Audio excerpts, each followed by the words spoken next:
Welcome back to the Fight Society podcast. I'm your host, Damon Martin, and we got a great show this week because not only am I not rolling solo, but I have a new co-host. He is from the Fox family. You've seen him on Tough Talk where he's trolling everybody. You've also heard him on his own Sirius XM radio show. Welcome in RJ Clifford. RJ, what's up, buddy?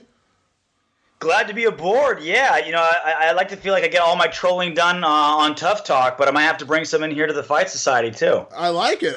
We got a great show for your welcome today. We're actually going to be talking to one of the big winners from the card from 2 weeks ago, Rose Namajunas, coming off a big win over Michelle Waterson, as well as new UFC bantamweight Marlon Moraes, who is going to make his debut at UFC 212 against Rafael Assunção. But obviously, RJ over the weekend had a lot of fights go down. It was one of those cards that kind of slipped under the radar a little bit, didn't have that name, that star power, but it ended up being a really fun card. Yeah, I think a lot of people were kind of poo-pooing it because Artem Lobov was in the main event and his records and all that great. People think he was just there. Maybe they're right in that he's Conor McGregor training partner, and that's the only reason he was there. But if you start looking down, I mean, the prelim portion had multiple ranked fighter versus ranked fighter matchups, and a lot of potentially exciting matchups, a lot of matchups with high potential for knockouts. So yeah, I think on top it's not the the blow you out of the water main event that you're looking for that really pushes a fight night card. But as far as depth and quality, it was as good as a fight night normally gets. Yeah, I thought it was an enjoyable card, and we had some big finishes, some great knockouts. Like you said, there was a lot of people ranked on the card. I mean, you had Alexis Davis fighting on the prelims. I mean, she's 2 fights removed from a title fight. You know what I mean? You had Sam Alvey and Tales Lantes, which didn't exactly, I wouldn't say it lived up to maybe the hype of what that fight could have been, but it was a ranked, obviously 2 top 15 ranked guys. And then the main card, Al Iaquinta, Diego Sanchez was a fun fight. Ovince St. Preux getting back on track was a fun fight. And of course, Cub Swanson, Artem Lobov, you can say everything you want to about Artem, but there was a good build-up to that fight. Ended up being a fun fight. Cub is the number 4 ranked guy in the world. So people, a lot of times, they want that sexy name appeal. They want that name power, and I get it. I understand it, but that doesn't mean it's going to be a bad card, and this ended up being a pretty fun card. Yeah, a lot of matchups. I feel like on my Sirius XM radio show, I say, all right, you're gonna call me crazy. You're not going to maybe know a lot of names, but I'm telling you, if you miss X fight on Saturday, you're going to regret it. I feel like this is one of those matchups where whenever Conor fights or Ronda fights or John Jones fights or any of these big name guys fights, everyone pays attention. But sometimes you do that little extra work and things that you and I do for a living. We start diving into these cards deeper, and we'll find reasons to get excited or storylines building into it. And there was plenty of those set storylines. Like I said, just pure X's and O's wise. You knew Mike Perry, Jake Ellenberger was going to end in fireworks one way or the other. You knew Al Iaquinta coming back after 2 years and his back and forth with the UFC. That's going to turn into an interesting narrative one way or the other. Brandon Moreno, who, in my opinion, is one of the most interesting stories of the last 12 months or so. Last pick on the Ultimate, 16th seed on the Ultimate Fighter, now 3-0 in the UFC.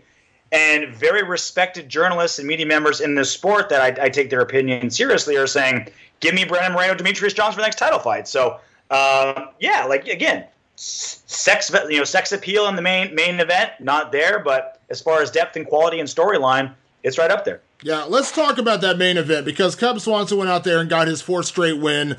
Pretty dominant for the most part over Artem Lobov outside of 1 round. Did a lot of what people expected him to do, with the exception of he didn't go out there and finish. A lot of people thought this was going to be a walkthrough for him, but I think that's more credit to Artem than necessarily a dig on Cub Swanson. But afterwards, of course, Cub talk about the title shot. He wants the winner of Aldo Holloway. He's talking about maybe not coming back to the end of 2017, early 2018. He has a baby on the way. So he wants to take a little time off, which I totally respect. But it's an interesting situation for Cub because he wants a title shot. You got Aldo and Holloway about to fight in June, but I don't know. Are you feeling this? Are you feeling his request that Cub is the number 1 contender? It's hard to say. Look, I mean, Cub's done amazing things, right? Like in his last 12, he's won 10. His only losses to the interim champion Max Holloway and the former lightweight champ Frankie Edgar. But he's not getting those big, huge, top 5 wins. Like you said, 5-fight win streak, which is great, and back-to-back fight of the nights. But what's the biggest opponent he's beaten that stretch? Like Tezuya Kawajiri? I mean, he's really not knocking off the top 5 guys that get you really, really excited for a potential title contender. But you look at who's on the list, like who.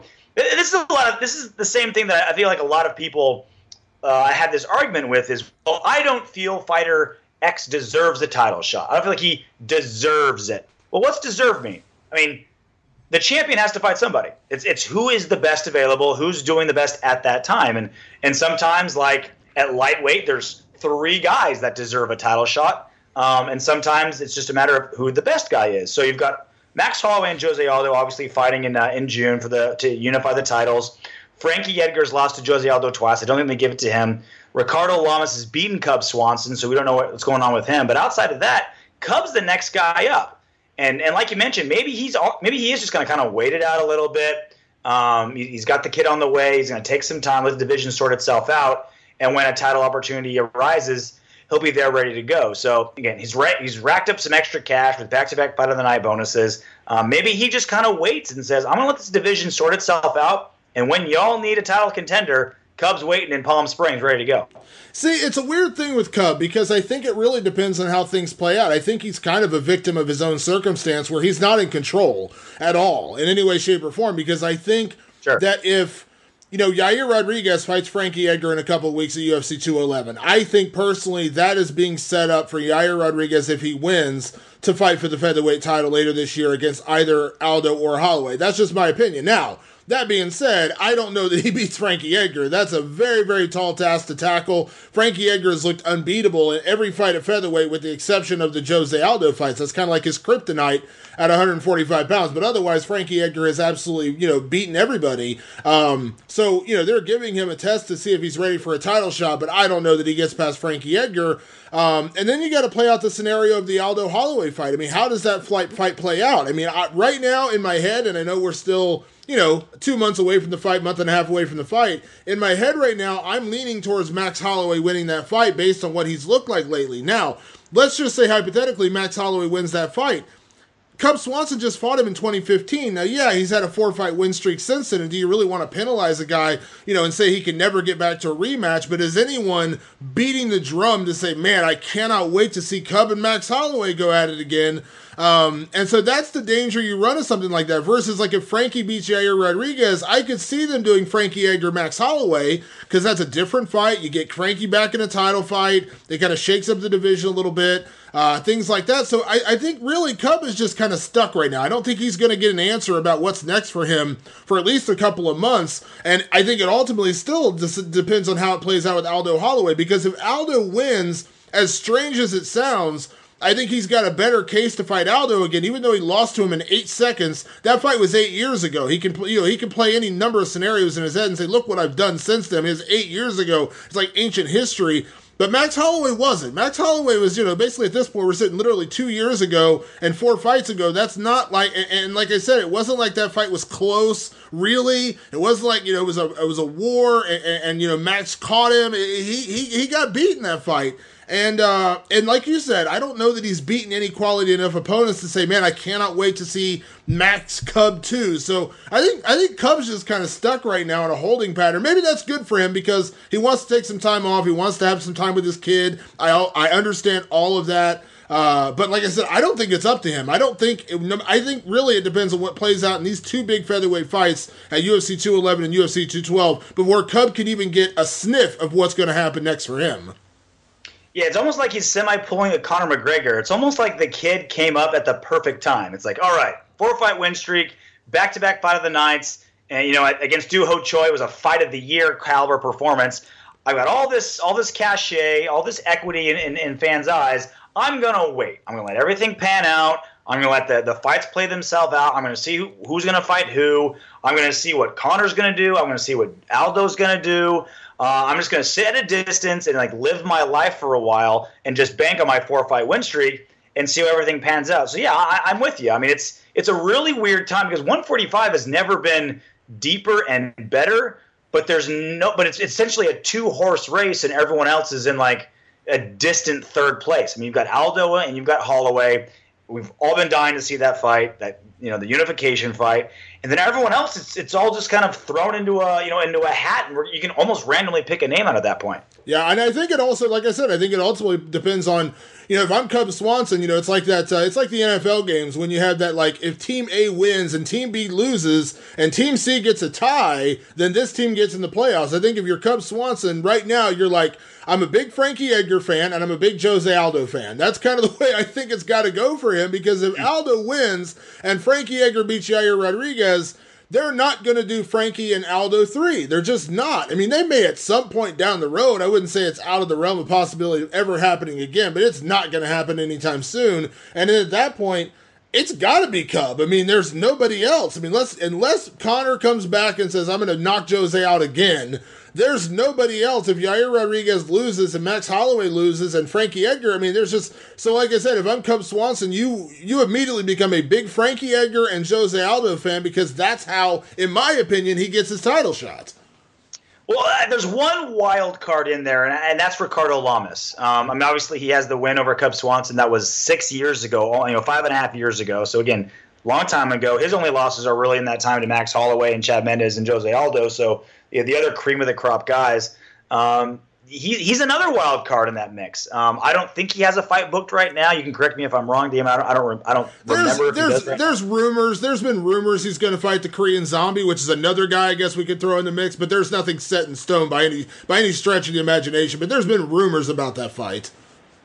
So it's this weird and in a lot of ways fun abyss at 145 outside of Aldo and Holloway, where everyone's kind of beaten everybody. They've all basically, it's funny, all these guys have basically lost to Aldo and Holloway. Hell, they might just do an immediate rematch, honestly, with Aldo and Holloway and let everyone sort it out, because those are clearly the 1A, 1B in the division. They've basically all beat all these other really good guys in the top 5, top 10. So it's an interesting time at 145. And it's interesting, again, with this new regime with WME, IMG running the UFC, how they choose to go about it. Do they go with the surging Cub Swanson who's putting on awesome fights but not necessarily beating really good guys? Do they go with the Ricardo Lamas, who only loses to the best and stays pretty consistent? Or do they go with another wild card like the Korean Zombie, who jumped right back onto the scene, picked up right where he left off, with exciting fights and could potentially be a star for them. So I feel like how the UFC handles 145 will be a good gauge on how the UFC and this new regime handles that featherweight division moving forward. Yeah, it's a weird. Yeah. But at the end of the day, when Conor McGregor leaves the featherweight division, you're like, man, this is going to be a big blow to the featherweight division. And in a way, Conor McGregor not fighting there is always going to be a blow. But the fact that we're talking about this so much about this guy fighting this guy in this scenario versus this scenario, that's always a good thing, right? I mean, that's ultimately what they want. They want people talking about a division, and we got a lot of scenarios that could play a part, in this, in how things play out at featherweight. And the irony is, when Conor McGregor isn't in your division, it's not put on hold on Conor's whim, which is literally what's happening at 155, right? Where, Khabib and Tony Ferguson are certainly deserving of title shots and championship matchups, but because Conor is Conor and he swings that big hammer at the box office, everyone kind of has to wait for him. So the benefit of him not being at 145 is all these talented guys, we can start debating, all right, this guy has to fight this guy, instead of, all right, we have to wait 9 months for Conor to go box somebody, race Usain Bolt, open up a stock market chain, and then finally decide to fight. Yeah. Speaking of Conor McGregor, his teammate, of course, was in that main event, Artem Lobov. He had, he came in as a massive underdog, 7 or 8 to 1 underdog. Pretty, he's 2-2 in the UFC. He was on a 2-fight win streak, but no one really was clamoring for him to get this fight. He kind of talked his way into it, and I mean that in a good way, like meaning he asked for the fight and they gave it to him, which is exactly what you're supposed to do, but he didn't just fall into the fight. He didn't win 6 in a row and they said, all right, let's do this fight. He asked for it, they gave it to him. He showed up in that first round. I thought he won the first round. The one judge, I think it was Jeff Mullen, who gave the round to Cub, thought that was kind of egregious. I thought it was fairly clear that Artem won that round, but then he lost the next 4, again, kind of clear cut. Nothing really showed up at that point. I don't know. It's kind of a weird situation with Artem because, I applaud the guy because it's not a fight he should have had. I mean, he shouldn't have been in there with the number 4 ranked guy in the world, but he went in there. He had a decent showing. It's such a weird thing because I get both sides, but I get people saying, well, listen, he went out there and got beat up for 20 of the 25 minutes, which is exactly what's supposed to happen. Why are we applauding this guy? But I also understand the other side, which is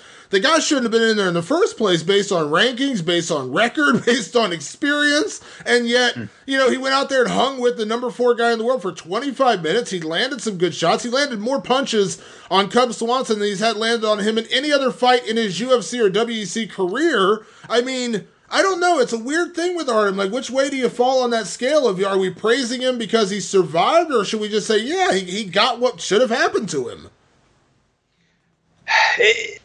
This is what's unique about mixed martial arts and combat sports. If this were a college football game and, Alabama blew out USC 48-7, we wouldn't have anything good to say about USC. But because this is MMA and Cub Swanson blew out Artem Lobov, but Artem won a round and held his own, we feel like we have a lot of good things to say about Artem. You know, look, Cub Swanson, you won't find a bigger fan than his. We come from the same background. Hell, we grappled each other in a tournament like 10 years ago out here in Southern California. Love the guy as a fighter, but he hasn't really been the biggest finisher lately. Of his last 7 fights, last 7 wins, he's only finished one guy, Dennis Seaver. Now, he's blown some guys out, and he's always been exciting, but he hasn't been the one-punch knockout or quick submission guy. So to say that Artem Lobov lasted 25 minutes with Cub Swanson is sure an accomplishment. Like, I couldn't do it, you couldn't do it, but it's not the biggest win in the universe because that's just Cub's style. He's a high-volume guy. He's like a high strike guy without being a one-punch knockout finishing type of guy, at least recently. So he didn't do anything crazy that fighters haven't been doing for the last several years, and that's at least survive against Cub. So I saw a lot of people on Twitter and a lot of analysts like praising Artem for going the distance and landing some shots, and sure, that happened, but that's kind of par for the course for Cub Swanson. He was in over his head. He was completely blown out, and because it's MMA, we like to award toughness points and heat praise on guys for surviving, same as me, but that's just Cub style. So look, he was in a fight he shouldn't have been in. He's now 2-3 in the UFC.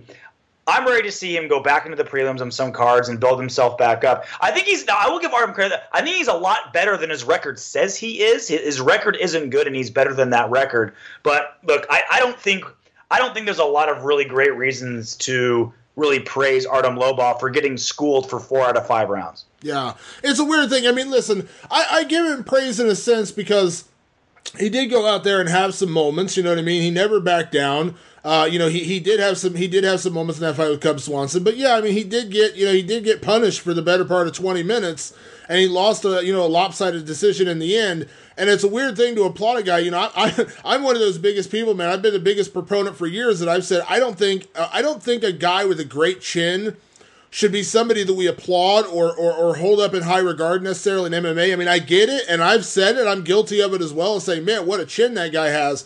But in reality, all you're saying is the guy's getting punched repeatedly and he's not going down. That's a good thing, I guess. But not really, because you're getting punched repeatedly. You're just not going down from it. So I've always said having a great chin in MMA is not really the greatest compliment, because all that really means is you're just getting hit a lot.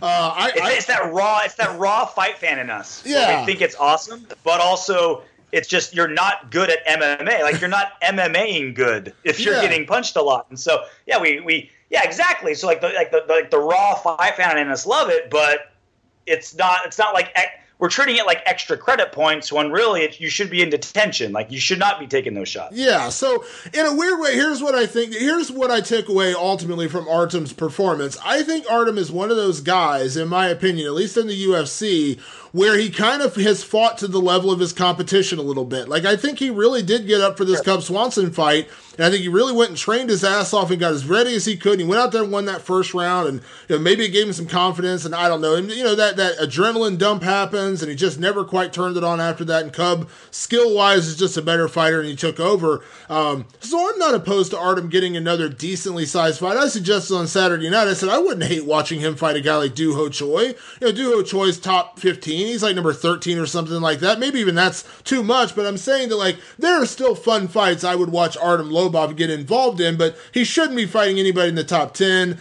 You could argue even top 15. But, I think he's a guy who is kind of fighting to the level of his competition, and I think maybe giving him one more opportunity against a decent featherweight wouldn't be the worst idea in the world. But again, when I say that, I'm not saying anybody that's out there that would be that would be of any kind of rank. Like if you want to, this is gonna sound terrible when I say this, but like I said, Doo Ho Choi because I think that could be an interesting, fun fight because Doo Ho Choi is a very punishing guy, but obviously we've seen back to the compliment or the weird backhanded compliment, Artem can take a shot. But another one, and this is going to sound really weird, I just thought of this in my head while we were talking. Imagine if BJ Penn goes out and beats Dennis Seaver. Are you telling me you wouldn't watch BJ Penn fight Artem Lobov? I mean, I know that seems like such a far cry from the BJ Penn we know and love of the legend who takes on, the best guys in the world, but I think at this point we all know that's no longer the BJ we're getting. That would be a fun fight, BJ and Artem. If he could beat Dennis Seaver, I would watch BJ Penn and Artem Lobov. Because BJ Penn came out of retirement to take on the Artem Lobovs of the world. Like this, he's like Dennis Seaver. What do you want? This is what's so frustrating about Artem Lobov in these positions because it's a no-win situation for people because like we're talking Cub Swanson. Should he or should he not get a title fight? Well, we're debating. We don't know. Maybe he should. At the end of the day, he beat Artem Lobov. It doesn't help him. It's cool that he got a big fight. It's cool that we got an entertaining fight on Saturday night, but it doesn't really help Cub in the form of let me get some big wins over big opponents so I can plead my case and be a title challenger. I feel like it's 10 times worth with BJ Penn. We watched BJ Penn get completely decimated by Frankie Edgar years ago. We thought so many media was saying, I never want to see him fight again. That was sad. Frankie Edgar just completely demolished BJ Penn. He comes back, Yair Rodriguez, highlight reels, and we're thinking, why is he coming back? Like, what's the point? Like, what is the goal of you coming back? You're a 2-division champion. You fought George St. Pierre and Matt Hughes and Frankie Edgar, Lyoto freaking Machida, and you're gonna come out of retirement and take on the Artem Lobovs of the world. I mean, that's even more sad. I don't know what's more sad, him going tooth and nail with Artem Lobov or getting knocked out by Frankie Edgar. It's almost like I'd almost rather see him get completely starched by a 1A opponent than be in a blood and guts battle with a guy who has like a 500 record. It's like, God, like you're BJ Penn, you're a legend, like be in legendary matches, not taking on a guy who's in main events because he trains with Conor McGregor. It's such a weird thing with BJ though. It's like I think in this way I've kind of given up on it in the sense of the guy's going to keep fighting. I mean, listen, after he got scorched by Yair Rodriguez in my head, I'm like, dude, BJ, walk away. Be done with it, man. It's clearly not your thing anymore, and that's cool. You're a legend. You're a Hall of Famer. You're one of the best ever. It's okay if you call it a career. And then when he did and he fought Dennis Seaver, I'm just like, at this point, I give up. Like, clearly the guy's not going to walk away. Maybe it's fighting Artem Lobov and maybe losing that fight or maybe winning a close decision that's finally going to be, all right. You know what I mean? Like, maybe this really isn't what's for me. I don't know. Like, I think I've just kind of given up hope that he's going to make the right decision. So why not have him fight Artem Lobov? That's where I'm at this point. I'm sorry. That I think is more an obvious statement of where BJ Penn is right now than anything else. Where it could literally be like Frankie Edgar a fourth time, George St. Pierre's comeback fight, CM Punk or Artem Lobov, and they all kind of make sense for BJ Penn. Oh my God. Well, one fighter who we're not debating about right now in terms of where they are in their career is one of the big winners from the Fox card a couple weeks ago, Rose Namajunas. She picked up a big win over Michelle Waterson, a very, very impressive submission victory for her. Head kick followed into a submission. So we're going to talk right now to Rose Namajunas as she comes off that win over Michelle Waterson. It looks like she's going to get the winner of Joanna Jędrzejczyk and Jessica Andrade. So let's talk right now to Thug Rose Namajunas. We talked to her before her fight. Now she comes back to us after a huge win. And let me open the conversation by saying congratulations to Rose Namajunas. Rose, welcome back. And again, congrats on an amazing victory. Yeah, thank you so much. We talked before the fight, and I know you had a lot of respect for Michelle Waterson, but did the fight play out any differently than you kind of had it in your head? No, I called it beforehand. I mean, I definitely, I thought I was going to get a first round knockout, but, I kind of ended up getting a half knockout, half submission there. But in the second round, and it kind of goes off of the way that I train too. My second rounds were always better this time around for some reason, but I visualized it, and Pat called it in the middle of the fight right before that happened. He says, right, and that's what I did. I hit her with the right hand, right kick.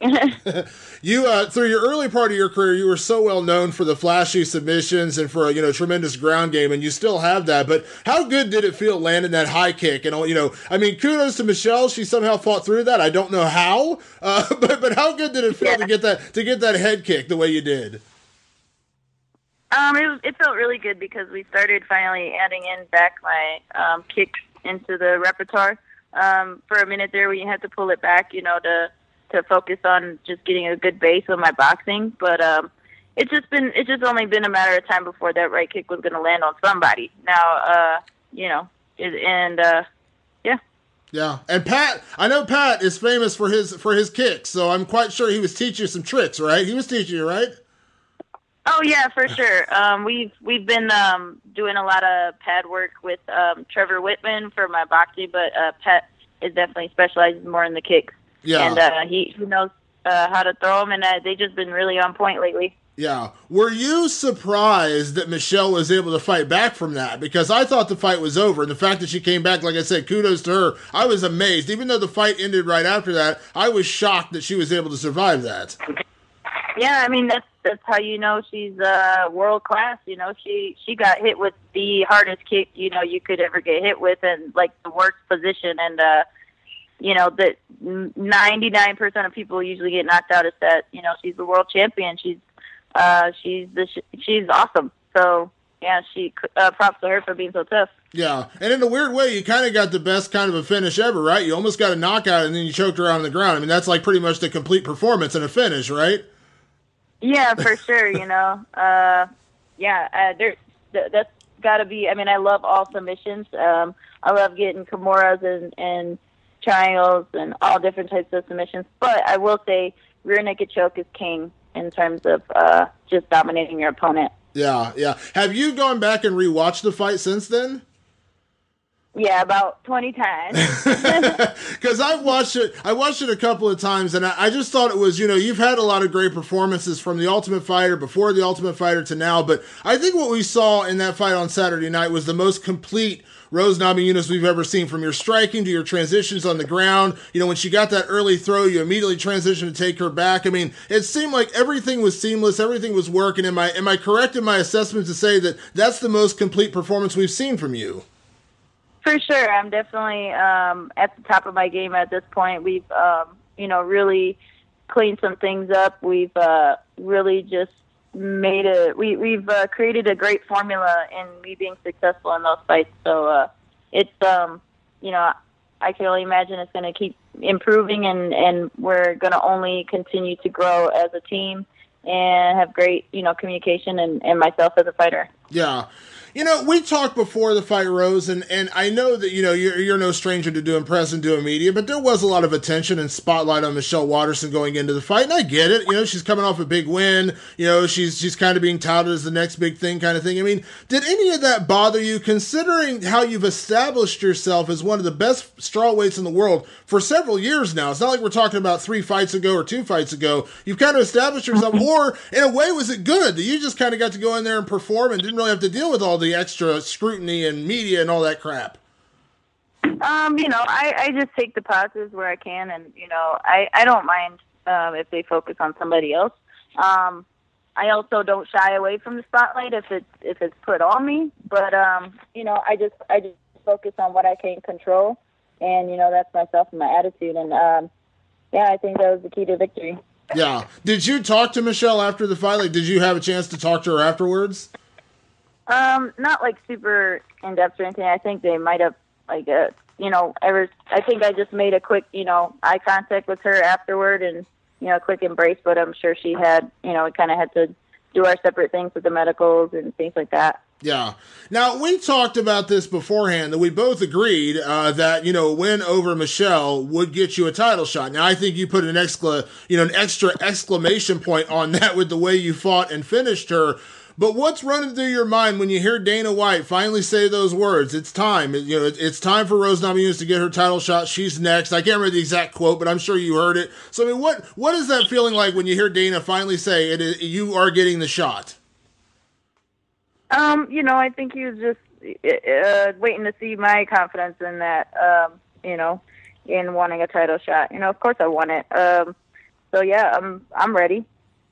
I'd agree. Is there an inherent excitement about that, or are you just pretty much at this point already kind of laser focused in on watching that fight on May 13th with Joanna and Jessica? Well, there's always excitement going into any fight and just doing what I love to do. So, you know, no matter what level I'm at, I'm excited to do this as long as I can. And yeah, I mean, definitely a title shot's really excited. You know, it's the next level. You know, you keep going up, and I don't know. I'm excited to watch their fight, but of course I'm also, you know, it's always business as always. Yeah. I'm just having fun doing it, you know. This is going to sound like a strange question, Rose, because you've had such a spotlight on you from your very first fight, honestly. You know, literally the day you debuted, the way you were finishing opponents had a lot of spotlight on you. You go in the Ultimate Fighter, very impressive coming out of there. Obviously, you fought Carla Esparza for the inaugural title, and then you've had, you know, obviously some big wins since then. But in a weird way, do you feel like, and not that, you know, you have to believe in this whole everything happens for a reason. I don't necessarily prescribe to that theory, but do you feel like right now really is the time for you to fight for the title again? Like, this is, you know, we're seeing the best out of you. You're mature. You've had some experience. You've had to go through some, you know, big wins and tough losses. Does it feel like right now really is the best time for you to fight for the title? I think so. Yeah. What's that? Yeah. No, I'm definitely ready. Yeah, when you you know, when you fight for a title, it's a very, very big moment in anyone's career. How you know, how is it for you in terms of, you know, the mentality of it all? I mean, I know you've talked about, you know, what you had to go through to get to this point and feeling mentally ready for it. How mentally ready are you for a shot at the title right now? You know, you can just go back and watch the fight. I was definitely very composed. You know, I showed great improvement in all aspects, great maturity. I showed that, you know, I'm a dangerous striker, you know, that will, you know, definitely is world class and championship level. So, you know, I beat a champion. Michelle is a former Invicta champion. So there's no doubt in my mind that I'm gonna do my thing and get that belt. Yeah. Now this was a tougher question to answer before the fight because you still had to fight Michelle Waterson and get through that. But now that, you know, we know you're going to get the title shot, kind of a two-part question. How do you feel like you match up with Joanna or Jessica? And do you have a preference? I mean, in a weird way, like, do you feel like you'd kind of rather fight Joanna because she's the, you know, the reigning champion? You'd like to be the person to stop her reign, or, you know, does it matter? I don't know. You tell me. You know, I don't have any like personal preference. I think that, you know, definitely fans are probably more excited for me to fight Joanna, just from a, you know, our stylistic matchup. We're both, you know, really flashy strikers, or I should say dynamic and very, you know, just when you watch us fight, you know something's crazy is going to happen. You know a chick's going to get mauled, you know. And I think people are just as excited for, you know, Jessica Andrade, but I think that there's not as much buzz around her. You know what I mean? Like, she's of course she's a menace. She's, you know, exciting to watch. But I think that in between fights, you kind of forget that she's around. You know what I mean? Like, not to take anything away from her, but it's just I think Joanna has more of just that aura around her that, you know, you just want to watch her fight every time. And so I think that as far as a fan standpoint, I think people would be a little more excited to fight to see me and Joanna fight. But in terms of myself as a fighter, I just want to fight the best. Yeah. Will you be planning on sitting cage side for the fight in Dallas? Yes, I will be there. Now that's always a moment because you know no matter who wins, the camera's going to come right back over to you because you're going to be the number one contender. I mean, I don't know. I've talked to a lot of people about this. I mean, is there excitement there, like knowing that you're going to be sitting there watching it? I'm sure in a way you're going to be analyzing the fight, but there's got to be a part of you sitting there thinking, "I'm next. This is me. This is my chance." Like, it all kind of begins at the end of that fight. It all kind of starts for you in a way. Yeah, I'm always, every time that I get a chance to see the champion fight, I'm always picturing myself, in that position and challenging for that belt. So it's not going to be any different than when I'm watching them. And aside from that, I'm also a fan, so I'm going to also be super excited to be there in person and just have a great time. Yeah. Now, I asked you before the fight, how you saw that fight breaking down. So I'm not going to ask you that again, but because you're going to be asked that question probably probably more than a dozen times between now and UFC 211. But do you, when you look at, when you sit there, cage side, and you watch that fight, are you going to be kind of analyzing and looking for things, immediately that, you could take advantage of? I mean, you and Jessica are different fighters. You and Joanna are much different fighters. So the way they fight each other will be different than the way you'd fight either one of them. But will you be watching it as a fan, or will you be watching it kind of scouting competition? Yeah, I'll be watching for each lady's game plan and their approach towards the fight, and then see how it evolves over the course of 5 rounds, up to 5 rounds, if it goes that long. So I'm excited to see how Jessica approaches it. Is she just gonna try and break her striking at first, and then try and maybe break her down in all aspects? Is she gonna maybe take advantage of a mistake and it's going to end up there? Like, how's she going to do it? Is she going to force it? Is she going to, just sit back? And then how is Joanna going to deal with Jessica's pressure and her tenacity? I'm going to be looking at her footwork and her jab, but I'm looking at all of those things all the time. Yeah, you were talking to me before the fight about the weird run-in with Joanna from whatever it was a few months ago, whatever, the hug / handshake, if I can remember correctly, that one. Yeah. I know you have nothing personal. Even then, you said you had nothing personal against Joanna. It's not like you dislike her or anything like that. But considering there's a slight bit of history there, not to say that there's like some personal grudge or anything there, but is that, in a perfect world, that's still the better fight in terms of competition, but also in terms of maybe building up the fight a little bit better, right? I mean, not that you have to hate your opponent or anything, but there's a little bit of history there, right? There's a little bit of back and forth. We've heard her talk about you before. Yeah, I think in comparison to Jessica, where there is like literally no encounter, I don't even think I've met her before, versus Joanna in talking about me and our encounter. Yeah, I think that there's a little bit more going on there than the contrary. But yeah. Yeah. So now I told you, I know you're going to be asked a million times to break down the fight, but I know you said before you see both ways that they win, but right now I'm going to put you on the spot. If you had to pick a winner, if I said, Rose, you got $1 million, you got to put it on somebody, who are you putting your money on in that fight? Oh, man. I say, I'm going to say, I say Joanna. I think that there's a chance Jessica can maybe, clip her or something like that real quick. But I think Joanna's proven that even though, she's kind of makes some mistakes sometimes, she's definitely mentally tough, I think, in order to get through that and maybe take it to a distance and keep that belt. Yeah, and the UFC, needs big fights for 2017. We know a lot of things are going on with, Conor and Ronda being gone, things like that. I think Joanna Jędrzejczyk against Rose Namajunas headlining a pay-per-view, that's a damn good fight. I'm just throwing it out there. I think that's a damn big fight. Heck yeah, that's definitely going to be... that's going to break some records right there, I feel. I love it. Well, Rose, congratulations again. It was an amazing performance. I was very happy to see you go out there and get the win. I hope that, everything goes well going into UFC 211. I'm hoping the UFC will, put some promotion behind this because I think you versus the winner is going to be a big matchup. And like I said, I cannot wait to see you in Dallas, and I'm excited to see you get this title shot later this year. Yeah, thank you so much. All right, look forward to talking soon. All right, bye-bye. Bye-bye.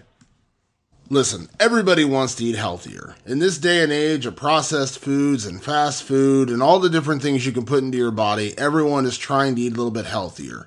Get away from the processed food and start cooking at home. Now, if you're like me, I can't cook. Not a very good cook, never have been a very good cook, and generally, when I try to cook, it ends with a call to the fire department.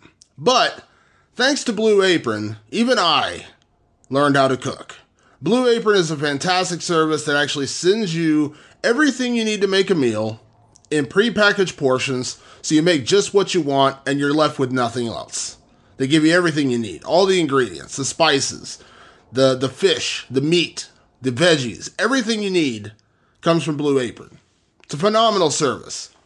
And right now, you can actually check out this week's menu and get your first 3 meals for free with free shipping by going to blueapron.com/fight. Now that's how amazing the service is. They're willing to give you 3 free meals to check it out. You will love how good it feels and tastes to create incredible home-cooked meals with Blue Apron. So don't wait. Trust me, it's phenomenal. That's blueapron.com/fight. Your first 3 meals for free. Go to blueapron.com/fight. Blue Apron, it's a better way to cook. All right, so Rose Namajunas, are we agreeing she gets the title shot? Are we both in agreement that she gets the winner? I don't see who can possibly, take that away from her. I mean, exciting fights, big platforms, big W's on UFC on Fox. I mean, with the exception of, if Jessica Andrade beats Joanna, I can see Claudia Gadelha sneaking in there if she won. I still feel like it's Joanna 1, Claudia 2, and everyone else is far behind. So with the exception of something like that, I think it's Thug Rose for sure, especially considering where she won. 3 big wins on Fox, and I feel like the UFC is really behind Thug Rose and where she's going. So is it a dead? Is it 100%? No, but I feel like that's a safe bet. Yeah, I think if Joanna wins, it's Rose. If Joanna loses, which again in my head right now I don't think she will, but again that's a conversation we'll have on a later show. But if Joanna loses, I could even see them doing an immediate rematch. I mean, Joanna is a whatever 4-time defending champion. She's been basically the only champion the division's really had. I mean, no offense to Carla Esparza winning the reality show, but she's only been the only other champion in the division. It'd be kind of hard, to say that she wouldn't potentially get an automatic rematch either. So I think it also depends on how that fight plays out. Right now in my head, I think Joanna wins, and it's her and Rose fighting later this year. But stranger things have happened. Like I said, Holly Holm knocked out Ronda Rousey, so you can never count out a power puncher as good as Jessica Andrade from pulling off the upset. And I think we've seen, we haven't learned that lesson yet. I think we obviously have to now. Is that season of The Ultimate Fighter, that strawweight season, all those international girls who couldn't do the season for either because they couldn't speak English or they couldn't make that weight multiple times over and over again. That's where all the talent was, right? I mean, Joanna Jędrzejczyk, Claudia Gadelha, Jessica Andrade, Karolina Kowalkiewicz. I mean, all these girls are absolute killers. And pretty much just Thug Rose came out of that season, The Ultimate Fighter, and is still, fighting at a really high level and hanging with these really, really tough girls that weren't on the show. Everyone else has kind of been struggling. I mean, we haven't seen a lot of girls from the show find a whole lot of success the last, 24 to 48 months. All these international girls are just wrecking house in the strawweight division. Yeah, it's weird when you think about it. I mean, Tisha Torres, she hasn't really lit the world on fire. I thought when going into the show, she was my dark horse pick to win the whole thing. She obviously got upset by Randa Marcos. You had Carla who, won the title and then got scorched by Joanna, and then, has won a couple since then, but just hasn't looked great, and then she just lost to Randa, which I didn't really like that decision, but that's neither here nor there. It's a loss on the record. And then, yeah, it's a weird thing, man. It's an interesting point you bring up when you look at the fighters on that show. It's pretty much Rose, and then there's a long list of, kind of mid-pack people, and that's not an insult. That's just saying, the results have not shown what we thought the talent was on that show that season. You know what I mean? And also, I feel like we've learned time and time again that some fighters are awesome in that show, in that tournament format, in that house, and some aren't. Like Uriah Hall looked unbelievable in The Ultimate Fighter, and he's been hit or miss ever since. Whereas some guys, they get knocked out early in that show, and they come back and have amazing careers in the UFC. So I think people don't understand how big of a different dynamic it is fighting on that show. You're in a house with trainers that aren't yours, with roommates you've never met, in a house that's not where you live, and then you have to fight 4 times sometimes in a 6-week period, making weight every time. That's almost a completely different sport than fighting in the UFC, where you live at home, you have your own trainers, you have your own gym, you fight every 4 months, kind of when you're ready and when you're ready to make weight. It's like 2 different worlds. Yeah, I don't think a lot of people realize that, which is one of the things I still enjoy about The Ultimate Fighter, because it really is a test. I mean, it really is a test on these guys, and maybe it's not the greatest barometer of talent, because like you said, Uriah Hall looked like just an unstoppable killing machine. Artem Lobov, not to bring it back to him, but he knocked out all 3 guys he fought after he lost the prelim to get into the show, and it was a very close fight with, I think it was Mehdi Baghdad. The next 3 fights, he knocked everybody out. You looked at Artem Lobov at that that point, you're like, oh my God, this guy's like got it together. He's going to be a killer. So you just never know, but it is fun to see that dynamic. I mean, we just saw it in the first episode of the new season. Hector Urbina, a career welterweight, couldn't make welterweight. I mean, you never know with it. That's one dynamic. I know for all the other things people say about The Ultimate Fighter, and trust me, I say some of the same things myself, that's one dynamic that still makes this an interesting show to me because you just Brandon Moreno, look at him, number 16 guy. He got beat in the opening fight of the season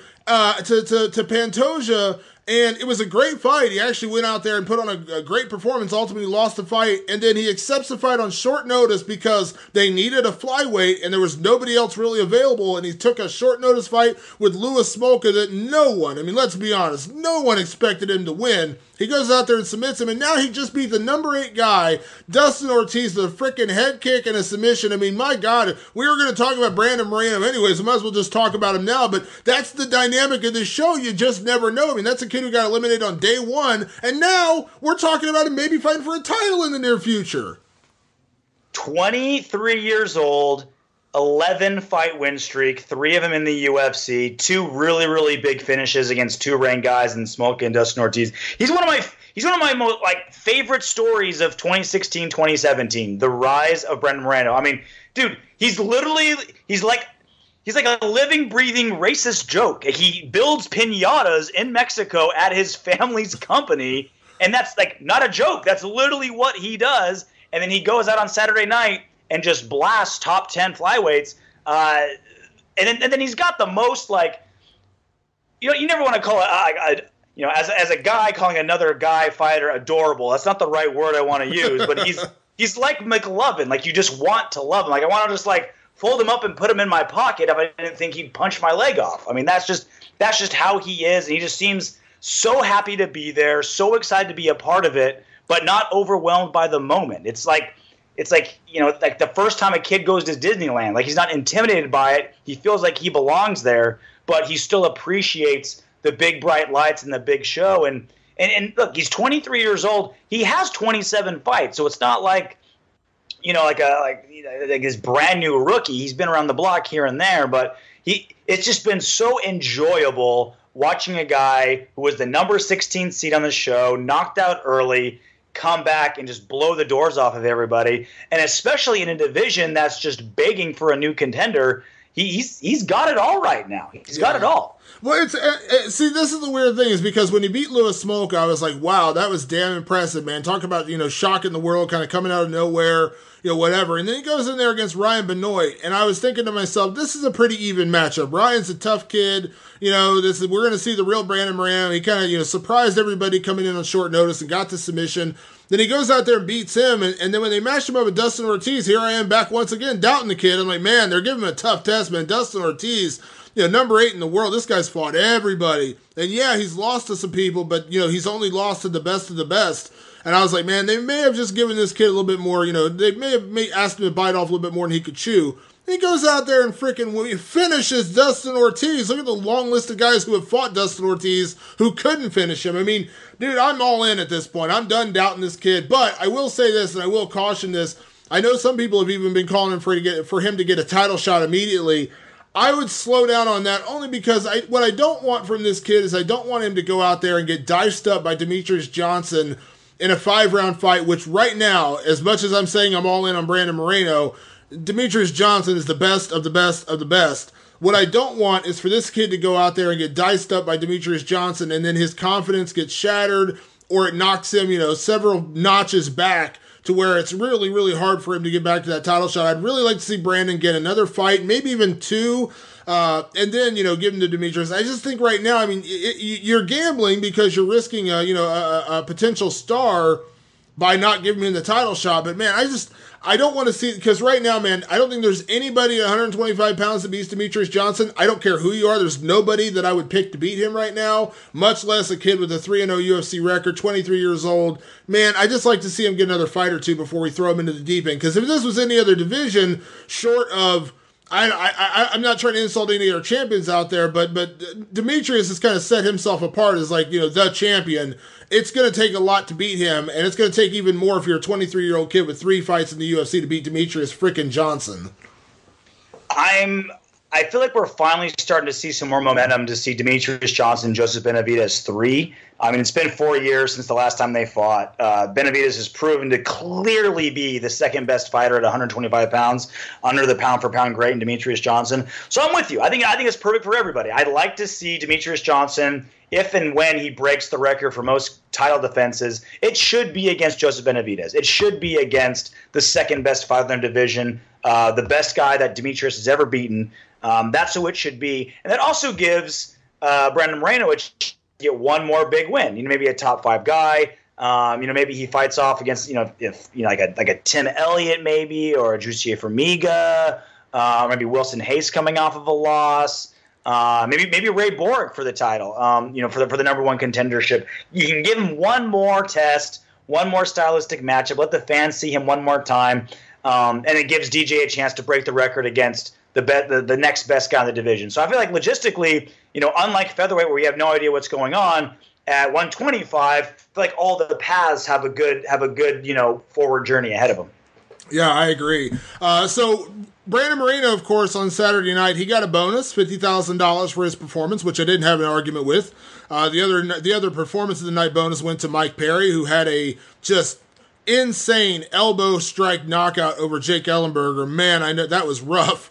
But impressive. And then you had, of course, the fight of the night between Cub Swanson and Artem Lobov. One guy who got left out in the cold with the bonuses was Al Iaquinta, who went on a Twitter rant about, basically F you to the UFC, F the UFC. I had talked to Al months ago, and then I talked to him again right before the fight, and, he had said that he was being punished for 3 different incidents going into his next fight. He skipped a fighter's summit. He cursed on live TV when he lost or when he beat Jorge Masvidal and cursed out the crowd, and then he wrecked a hotel room. And they said for 3 fights you're not able to win any bonuses. Now that's what he said, and that's what's been confirmed. So maybe this was a punishment, maybe not. I mean, just based on the performances, man, knocking out Diego Sanchez was damn impressive. But I'm not mad that Brandon Moreno and Mike Perry. I mean, I think Mike Perry was a no-brainer, and I think the way that Brandon Moreno won, I don't think there's an argument that it wasn't a damn impressive performance. So I don't know, man. It's weird because I see a lot of what Al's doing, and I get it, and I understand the frustration, and I don't begrudge the guy having the anger that he has. But man, you wonder if it's not bucking the trend to go against your boss. It's not even that. Like, I'm not even saying F you to the UFC is a bad idea. I'm just saying I don't know that this bonus situation was really against Al as much as it was 2 other guys who could have, who deserved it more. And I'm not saying they did deserve it more. I'm saying you could make the argument that, do you really have a problem with Brandon Moreno and Mike Perry getting the bonuses? That's kind of my point. Oh, Damon, I'll say they absolutely did deserve it. Like I as amazing as it is with the those 2 right hands that Iaquinta landed on Diego Sanchez, Moreno's perfect. It was such a great MMA finish, right? The head kick, and you dive on the submission, and then Mike Perry with just a elbow that was just absolutely crushing. I think it went correctly. Now, I would have, again, if Al Iaquinta wasn't under this sort of performance bonus timeout, I would have went, and the UFC does it every now and then, where they give 4 performance bonuses instead of the 2 performance in the fight of the night. I feel they should have given 4 performance bonuses: Moreno, Perry, Iaquinta, and Swanson. I think that's what they should have done, but they chose to go with the fight of the night route, so whatever. But again, this is all for naught because Iaquinta, through his actions only, due to only his malfeasance, is he no longer eligible. And this isn't malfeasance like a lot of people complain that the UFC sometimes has too tight of a grip over its fighters or they're too strict with things. He really screwed up a couple times. And I'm honestly, frankly surprised that his only punishment is you are ineligible to win these extra bonuses that we don't have to give you anyway. It's literally his only punishment was you're now no longer eligible for extra credit. So it really isn't that big of a punishment. And he knew that coming back. So look, if he has an issue with the UFC, Lord knows there's plenty of reasons to be upset with your boss. And he has some valid reasons. But he chose to get really upset about his invalid reasons. And that's where it gets frustrating because he looked so good.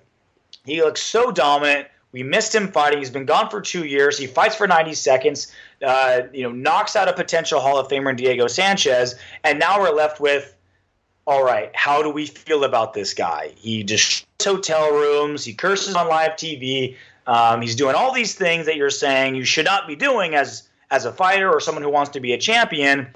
You're not championing your cause, Al Iaquinta. You're championing a poor cause. You're championing bad behavior.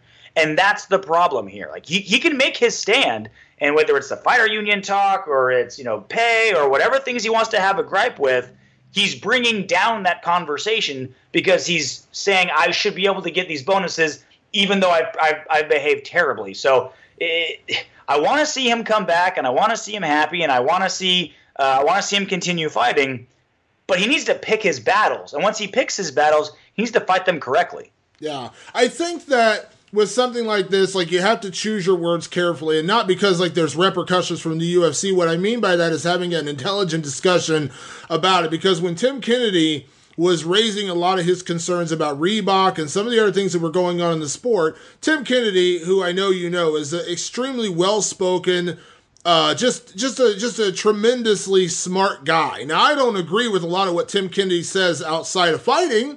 That's a whole other conversation. But he is a very intelligent, very smart, well-spoken guy. When he raises a point and he makes valid points about it, you start looking at it and saying, wow, man, he's got a point. Like, he's got valid arguments and valid grudges of why he is not happy with the UFC. But I think, and while I think in our adult society, like, we're not allowed to, curse on TV, and you're not allowed to curse in articles on internet and stuff like that. Like, I think that's so dumb. I think at this point in evolution of humanity, we can all handle a little bad language. I think it's okay. If someone said the F word on TV, I don't think it's the end of the world. Oh my God, we got to cover our ears. It's a word. It's a freaking word. That being Al Iaquinta is allowed to bash someone's head in on TV, but he can't say a bad word on TV. Yeah, but that being said, to raise your argument, I agree. And listen, and I had this conversation with Al, and I think Al has some very valid points. Now, listen, I'm only hearing one side of the conversation. I don't know what the UFC did with his surgeries, and I don't know the conversation they had about his bonuses, and I don't know the exact conversation they had about his contract. I'm hearing all this from Al, and when Al explains it to me, I am sympathetic towards what Al is dealing with. But where you hurt yourself, in my opinion, is just by F-bombing everybody. Yeah, it makes for a great headline, and people are going to pick it up and say, oh man, he said Dana White F you, and UFC F you, and UFC F yourself, and all this stuff, and it's a funny, splashy headline, but did he get his point across? Did he actually explain his issues, or did he just go on like a curse-laden rant? Like, there's a reason why, and this is going completely off topic, but there's a reason why we like and pay attention to trash talkers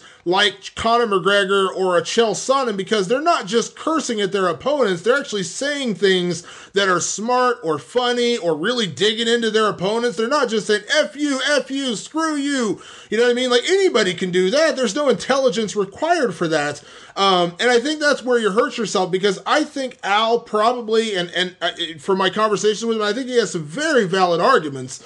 And I feel for Al Iaquinta going through the surgeries and all the different things that have happened to him. I'm not rehashing everything, but there are points that I would say, Al Iaquinta, you absolutely have a backbone to stand on and things you're saying.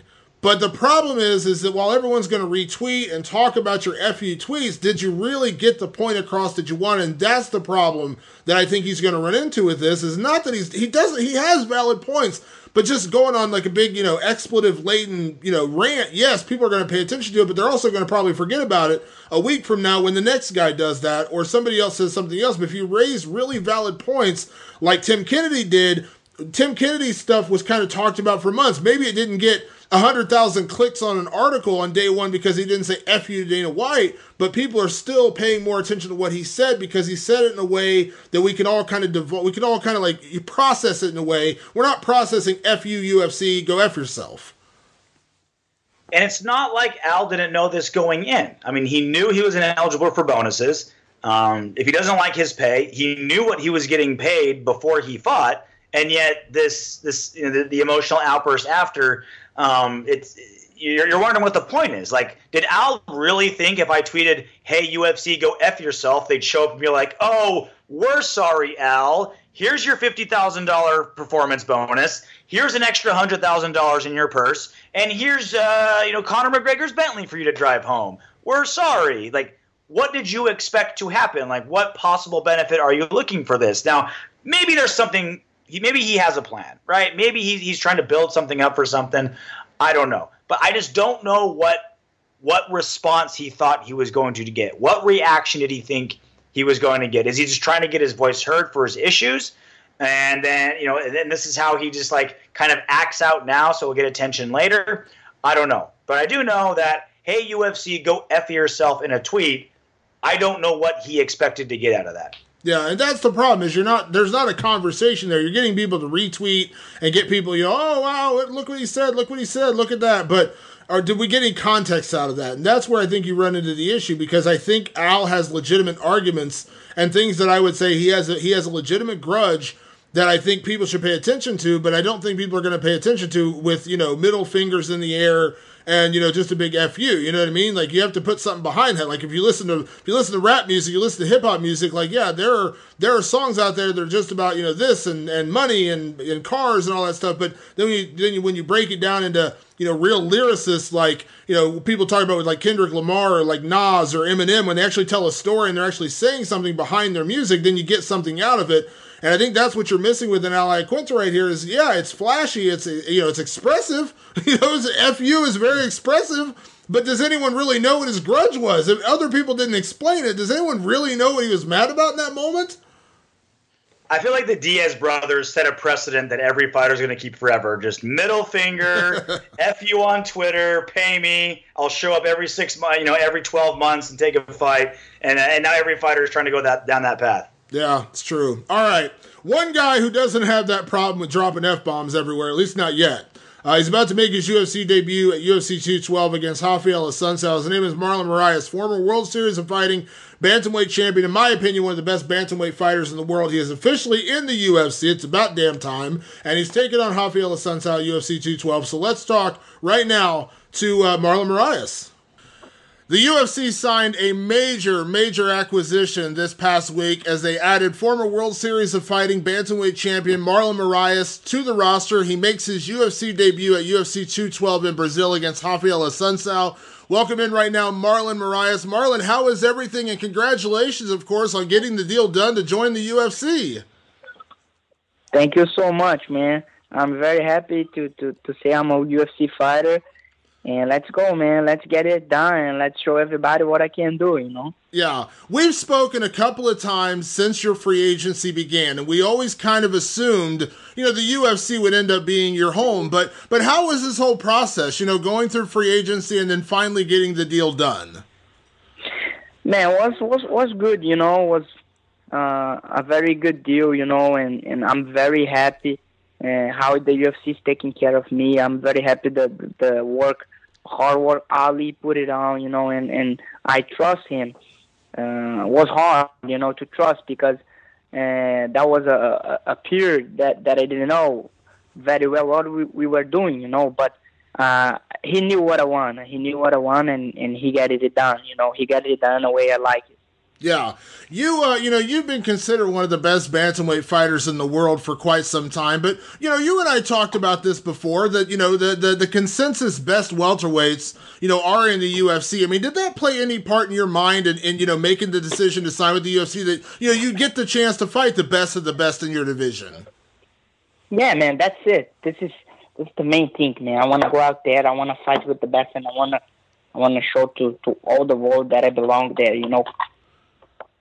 Yeah. How, when this whole process was going on, I'm sure there were, other offers and other people out there, but when it all got done and you officially signed with the UFC, I mean, how excited were you? Because these are fights we've all been kind of dreaming about for a long time, seeing you against these guys like Rafael Assunção and like, TJ Dillashaw and Cody Garbrandt and these kind of fights. I mean, how excited were you, when you finally put that pen to paper and inked the deal?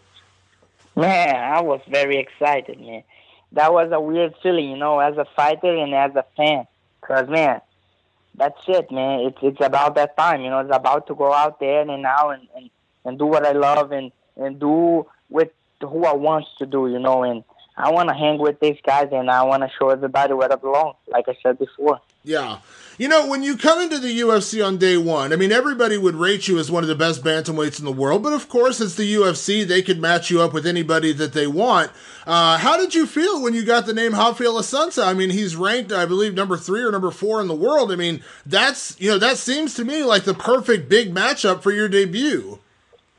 Yeah, man, we know each other. You know, me and Rafael, we got to meet back maybe 5 years ago. He's a good guy, man, good person. You know, he's a hard worker guy, and he is what I'm looking for. He's one of the best out there, you know, and we can choose. You know, we gotta go out there and fight the best. And I'm one of the best, and I think Rafael is one of the best in the world.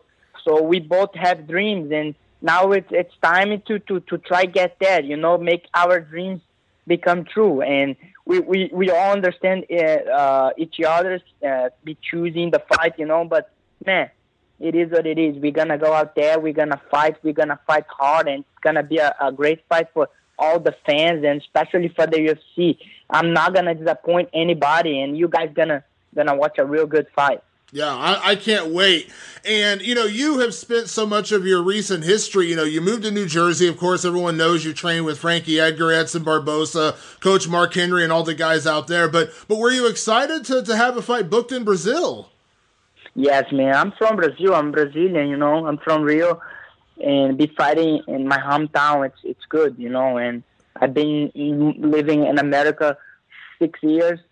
So I haven't fought in Brazil for a long time. So I'm very, very excited to fight in Brazil and to put that UFC gloves on my hand, step in the cage and do what I love, you know. That's it. Yeah. How is that, you know, in terms of the pressure? Because, you know, you're going to fight in your hometown. I'm sure you're going to have friends and family out there. I mean, does that add anything for you, or do you have to, you know, kind of shut all that out as you make your UFC debut?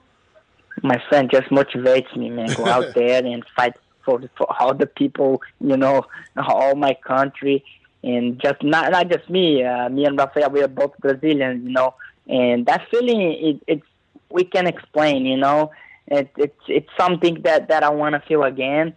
And let's go, man. Let's go and let's put in a great performance. And man, I can't wait, man. I can't wait to step in that cage and fight. Yeah.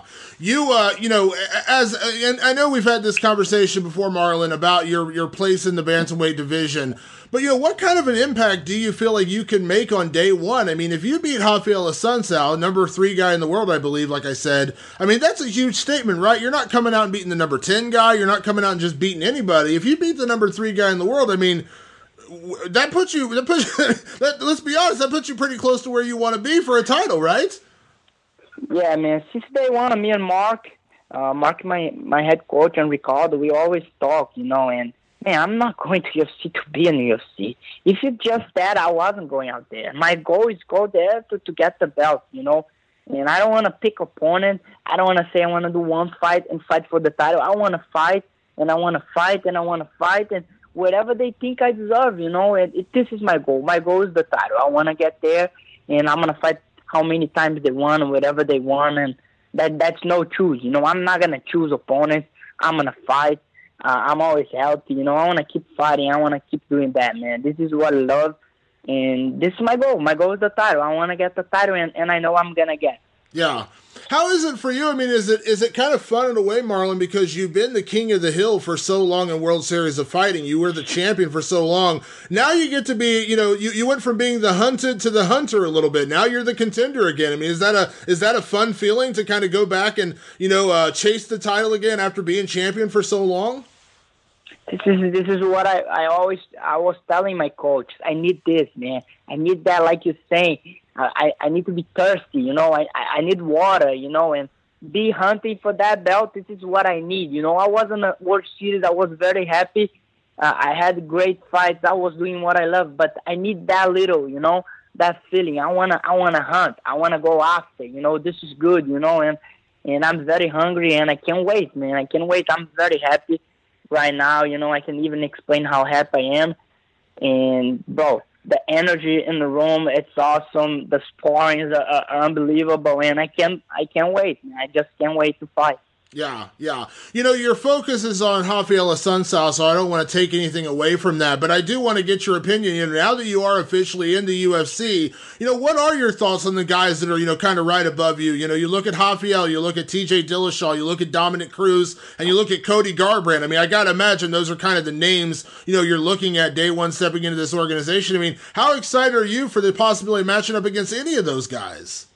Bro, those guys are awesome fighters, Corey, TJ, Dominic Cruz, Rafael Assunção, and all the guys in the top 10. That's I can say 10 guys now, like the top 10, like 10 top fighters, and with good qualities and abilities to fight everywhere.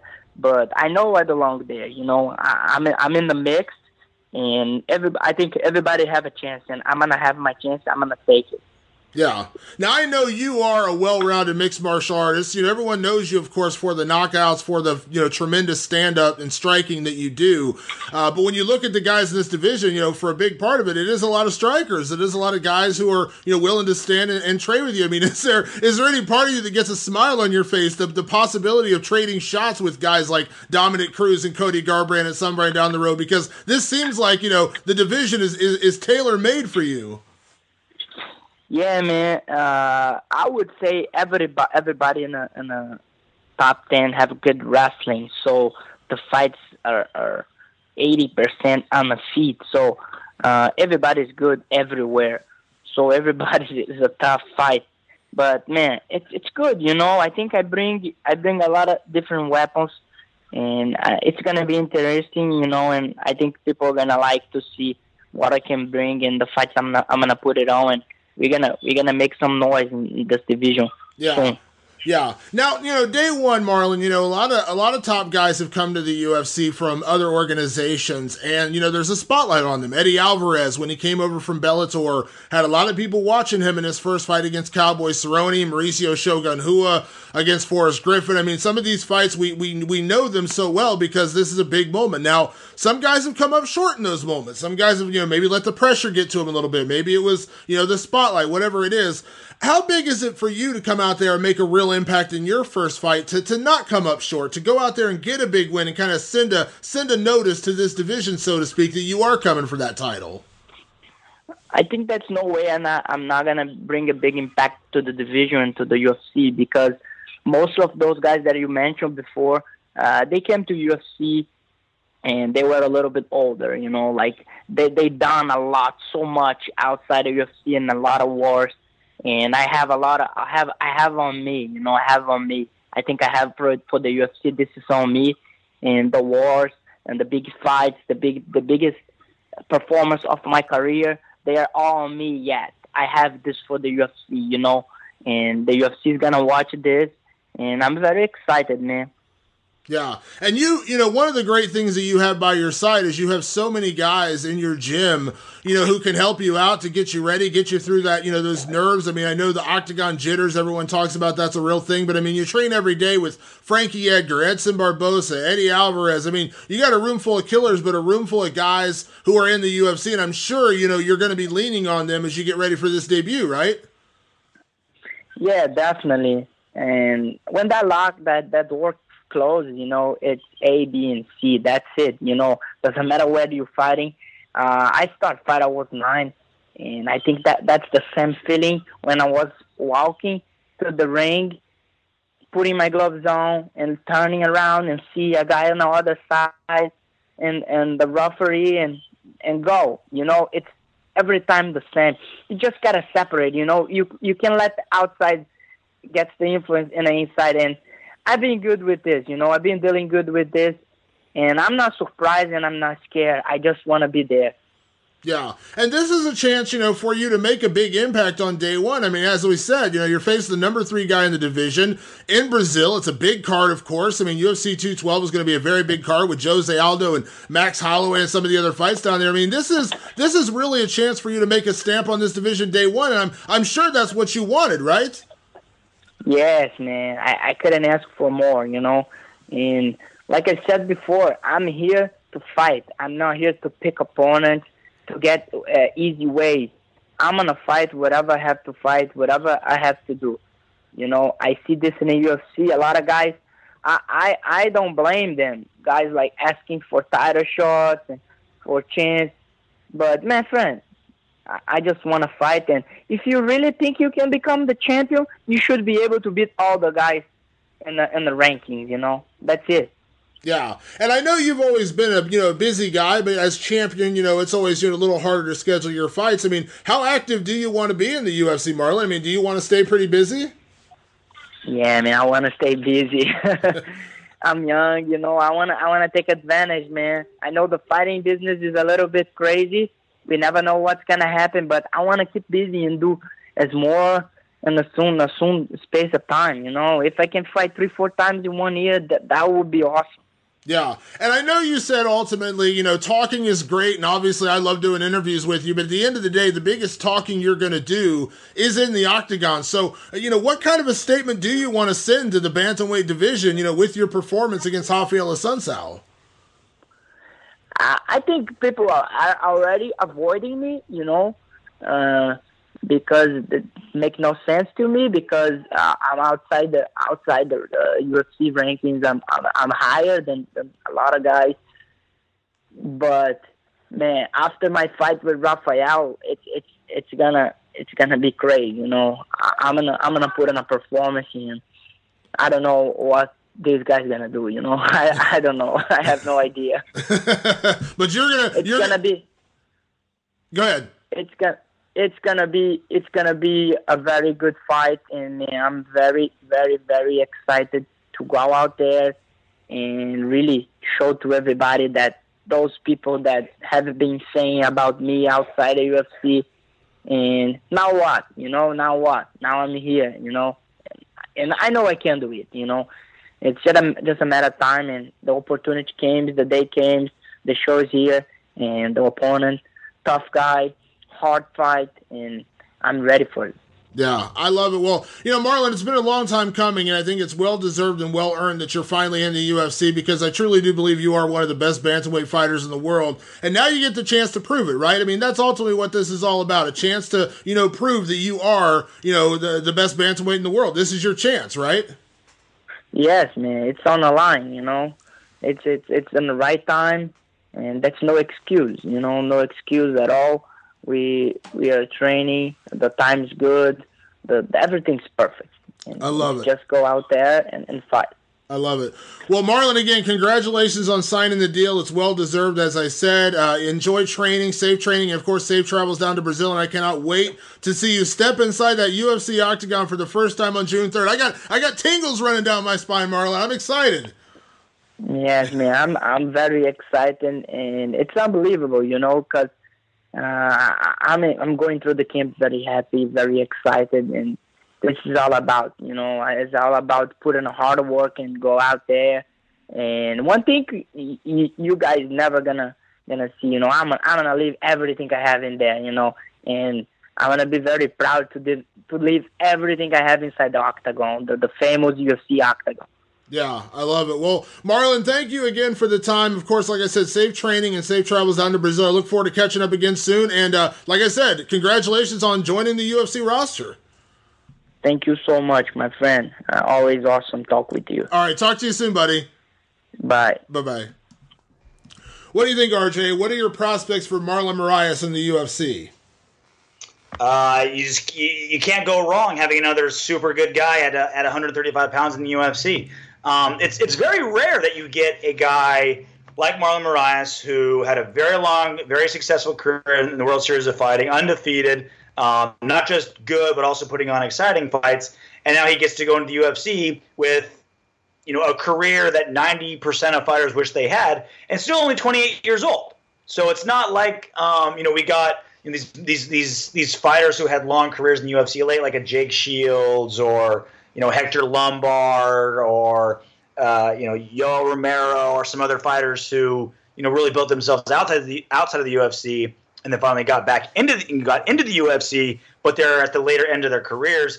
Marlon Moraes has, 8 years of quality fighting left in him, and he already has a really, really seasoned experience behind him. So him versus Rafael Assunção, this is an under-the-radar, insane matchup. I mean, Rafael's won, 8 of his last 9. Marlon Moraes has won 13 in a row, I think, something like that. So you've got guys who are essentially 22-1 combined at 135 pounds, getting ready to go at it. So this is a wonderful addition to the 135-pound division.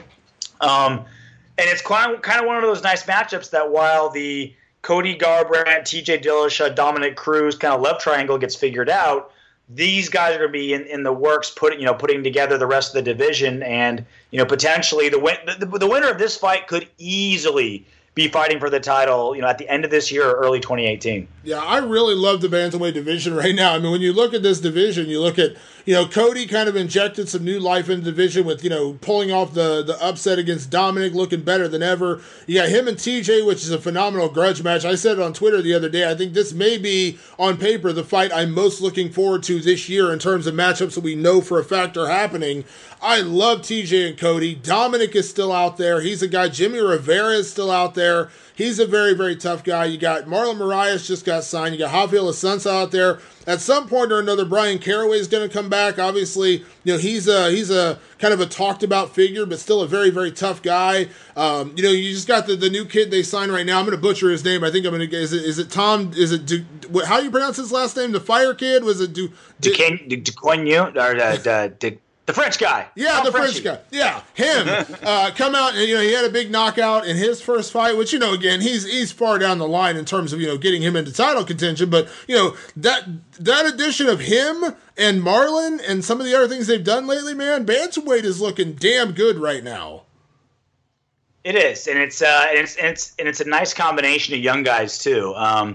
We've got Dominic Cruz. That's the difference. Like, you look at like heavyweight, for instance, and the average age is like 40 years old. Then you look at bantamweight, you've got dudes that are like 3 guys that can fight for the title at like 26 years old.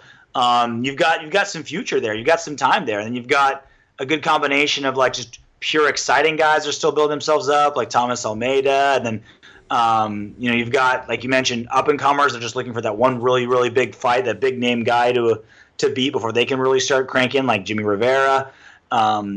It's as good as it can be. So, and then plus you've got the added sex appeal of having Cody Garbrandt and TJ Dillashaw on this season of The Ultimate Fighter. Their drama and their back and forth and their team alpha male divorce has been a big point of conversation. Still, almost a year later, it's still a major point of contention. So these guys, it's still burning in them. It's still bothering them a lot. 135 has never been better. Yeah, it's really good. Speaking of 135. One of the big fights that happened over the weekend as we kind of wrap up our conversation for today, RJ, was John Dodson going out and getting a win over Eddie Wineland. And, John Dodson absolutely did what he needed to do to win that fight. He avoided Eddie Wineland's power punches. He was much, much faster. He landed the better shots. He bloodied up Eddie Wineland. And he won, a decision, which is exactly what he's supposed to do. But, of course, the crowd was not all that enthusiastic with the performance. They were kind of booing, and they just weren't that excited by what they thought was going to be a more exciting fight. And then afterwards, John kind of took some shots at the fans, saying, more educated fans and drunk people, whatever the fact may be. And so I've argued this for a long time, and most people disagree with me on this, RJ, but I'm going to say it anyways. And I know MMA purists, fighters, and probably a lot of hardcore fans are going to completely disagree with me. But in my opinion, if you pay for a ticket, and you paid your money for a ticket, $100, $150, $200, and you want to boo, listen, there's far worse things you could be doing at an event. You could be fighting your fellow patrons. You could be chucking stuff into the ring. That's the kind of stuff that I don't condone. Okay, that kind of stuff is egregious and should absolutely not be allowed. But if you're sitting at your seat and you're not happy with the performance, whether we agree with it or not, I'm not going to begrudge somebody to boo a fight. Now, do I agree with it? Do I like booing at fights? Sometimes. I get it. I understand. I also think there's a passion that goes along with booing, just like, like Daniel Cormier had to kind of take a long time to kind of embrace the boos a little bit. Like, it bothered him at first, and then he had to kind of get past that. I get it. If you're in this sport, you want to be loved. You want people to love you, but at the same time, there is something to be said for people booing you, because the worst thing you can ask for stepping into the octagon is crickets. You do not want to hear nothing. You either want to hear boos or cheers. But I don't begrudge somebody booing. And was this the greatest fight in the world? No. Was it something that I'm rushing to get back to my DVR and watch for a second time? No. Does John Dodson have a right to say what he's saying? Of course he does. But I also believe that if you pay your hard-earned money, and for a lot of people, and this is just me coming from like the middle class, when you plop down $100, $150 for a ticket, it's not cheap. I mean, I buy tickets to concerts and I have to think about it. I'm like, man, do I really want to drop $100 on a concert to go see a band play and things like that? So if you're dropping your hard-earned money and you don't feel like you're getting your money's worth out of it and you're booing, you're not doing anything else. You're not throwing things. You're not spitting at people. You're not fighting the guy next to you. You're not calling the guys, if his family's sitting in front of you, you're not calling them names. That kind of stuff is out of bounds. But to boo, I don't get it. I don't understand why this is like such a a taboo thing in sports. You boo. It's part of sports. Damon, I think you and I are the only two who get it. I mean, newsflash, American sports fans like to boo. And you know what? Sometimes they don't even need a good reason to it. I mean, if you go to a football game and you're the home team and a flag gets thrown and the penalty is on your team, they're going to boo. It could be the most obvious, blatant, correct call ever, but if it goes against what you like, you're going to boo. Sports fans, especially American sports fans, like to boo. And it's just like you said, if you paid that much money, and you're saying $100, that's cheap for a UFC ticket. I mean, going to like a Las Vegas, like a Las Vegas fight, a Conor McGregor fight, you can't get parking and a beer for $100, let alone be able to get like a decent seat. So if you're paying that kind of money and a fight isn't playing out how you like, I feel like you should be allowed to boo. And the second part of this, John wasn't wrong when he said that there's drunk fans who don't know what they're seeing and they would enjoy it more if they were educated. He's absolutely correct about that. You are right. The more you know about MMA, the more you can enjoy it, the more intricacies you see, the more fun it is. But I also feel like John is isolating the wrong group. It's not just like dumb, drunk, barbaric fans that may not appreciate the intricacies of MMA. It's in fact most fans. It's most fans don't know what it's like to be in there. Most fans haven't had a kickboxing lesson. Most fans aren't blue belts in jiu-jitsu. They like to see a fight. I'll use this example. And at UFC in Kansas City, my brother and sister-in-law live in Kansas City. I got them tickets to the fight. That was their first UFC ever. Now, they both do jiu-jitsu. My sister-in-law just got her PhD. My brother has his master's. These aren't they don't drink. So these aren't barbaric, bloodthirsty fans. They're educated, smart, tame. They know MMA. They know martial arts at least and practice martial arts more than the average person. And then after the fights, I was asking him, so what'd you think? He's like, I didn't like, when guys go backward. I don't like that part of it. I really liked the Roy Nelson against the Russian guy, because I like to see how a tall guy does against a short guy.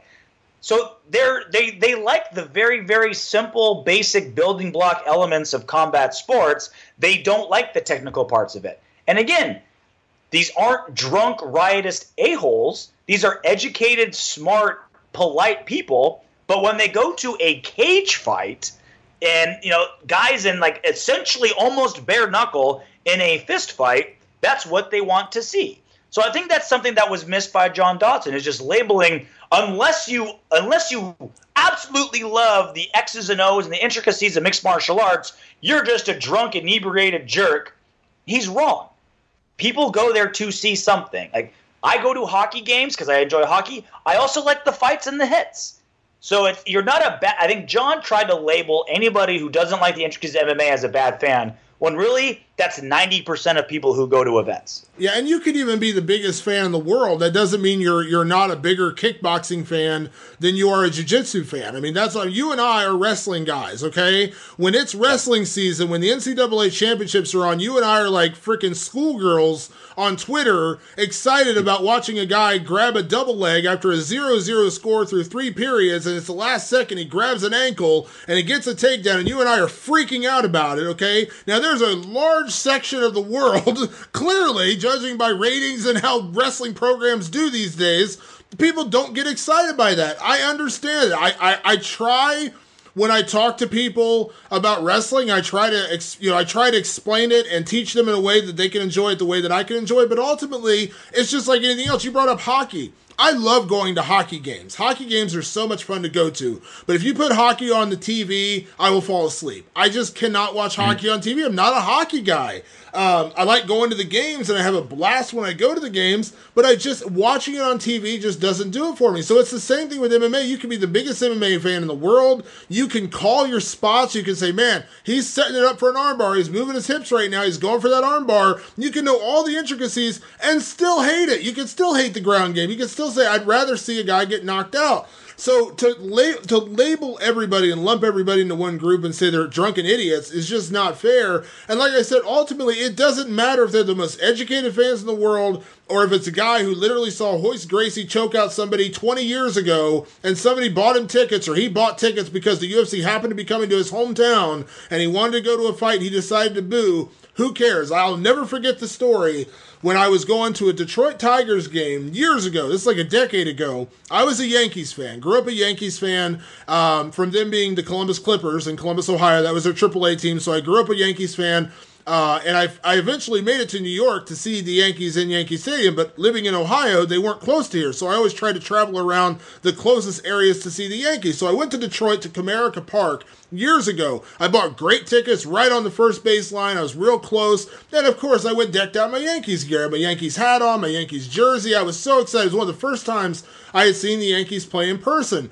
And I was cheering for the Yankees. Paul O'Neill got a hit or something. I was jumping up and down. I was cheering. And the people sitting next to me called the ushers to come down and ask me to be quiet. Now, the usher basically told this family to shut up because I wasn't doing anything wrong. I wasn't like throwing things at them. I wasn't cursing. I wasn't, offending them. I wasn't saying anything wrong. I was just cheering for my team. But this guy next to me was so offended that I was cheering for the Yankees in Detroit, he couldn't sit next to me. And I've never understood that. And it's the same thing here. I'll never understand how you're going to begrudge somebody who pays for their seat, who's not, if they're not, listen, it's different if they're saying offensive things or if they're saying things towards your family and saying F your wife or screw you or that kind. I get that. Booing, that's so low on the totem pole of things we should be worried about at a mixed martial arts show, in my opinion. Yeah, and that's you and I, as in the past pure fans and as now working in the industry, we understand that as John Dodson, who literally gets his paycheck from people who buy pay-per-views and buy tickets and buy Reebok gear and and buy Fight Pass. Like, you should like what you like, right? I mean, if you like the blood and guts, Alexander Volkov, Roy Nelson, tall guy versus short guy matchup, if that's what gets you to buy a ticket, then that's what you like. If you like, Demetrius Johnson's insane scramble ability and his technical acumen, his ability to adjust mid-fight, then that's what you like. If you like John Dodson's insane hand speed and that's what gets you to buy a ticket, that's what you like. And if you're John Dodson, don't limit yourself to I only want people in the stands who really understand MMA, because you'll be performing in front of 12 people. Be out there saying, I'm going to get into a fist fight. I'm going to be in a cage, and I'm going to battle it out. I mean, that's if you want as many people as possible watching you, that's what you should be doing. So I understand John Dodson's frustration, right? I mean, you've worked so hard and you put together, really an awesome performance from a pure technical and performance standpoint. He essentially completely blanked Eddie Wineland. Wineland wasn't in that fight at all, and that was very, very impressive, especially considering Eddie Wineland looked like he was 3 feet taller than John Dodson. So I understand his frustrations, but these are the guys who pay your paycheck. These are the guys that put money in your pocket. Just to call them all drunken idiots because they don't love your specific fighting style is just short-sighted. Yeah, I agree. All right. We're going to call it a show with that, RJ. First show. I think we had fun. I enjoyed it. We did it, buddy. We even snuck in some wrestling talk in there. I like your moves. I didn't think you were going to do it, but you pulled it off. I did. I had to throw it in there somehow. The guys who get this excited about wrestling, I had to kind of throw it in there somehow. I figured there had to be a reference in there somehow.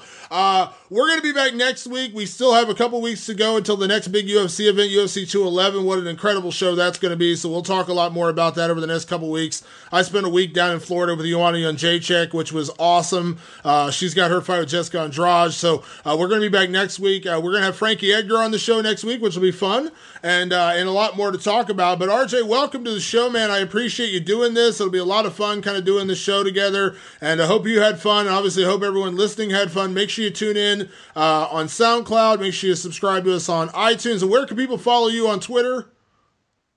I'm at RJ Clifford MMA. There you go. And I'm at Damon Martin. Thank you to everyone tuning in every week. Thanks to Rose Namajunas and Marlon Moraes. And we'll see you guys next week with more Fight Society podcast. Thanks for tuning in. We'll see you then.